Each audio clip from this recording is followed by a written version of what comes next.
Hello everyone, বিয়ের মেহেন্দি করছিলাম তো একটা হাতে আমাকে দিদি মেহেন্দিটা করে দিচ্ছিল, ওকে আমি ডিজাইন দেখিয়ে দিয়েছিলাম, ও করে দিয়েছিল। তারপরের দিন ছিল আমার আইবুড়ো ভাত। মায়ের কাছে আমার আইবুড়ো ভাত খাওয়ার মা সব রকম করে আমাকে সাজিয়ে, দিদিও ডেকোরেশন করে সাজিয়ে দিয়েছিল। তো আইবুড়ো ভাত খেয়ে একটু ছাদে ফটো তুলছিলাম, ফটো ভিডিও করে নিচ্ছিলাম, দিদিকে বলছিলাম আমাকে করে দেবো, আমাকে অনেক ফটো ভিডিও করে দিয়েছিল। তারপর সন্ধ্যা হয়ে গেল, আলো জ্বলে গেল, প্যান্ডেল ফাঁকা, এখনও বাকি আছে, চেয়ার টেবিল পাতা সব কিছু, আলো জ্বলছিল আগের দিন।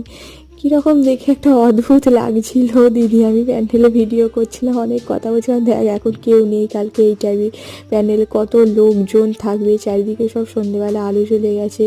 তারপরে দেখি না যে বাবা আসছে, বাইরেটা বেরিয়ে আলো দিয়েছে, দেখছিলাম কেমন লাগছে, গিয়ে দেখছিলাম। তারপর আমি বলি দিদি একটু ভিডিও করেছে আমার আলোর কাছে দাঁড়িয়ে। এই সময় কালকে কত লোকজনই ভর্তি থাকবে।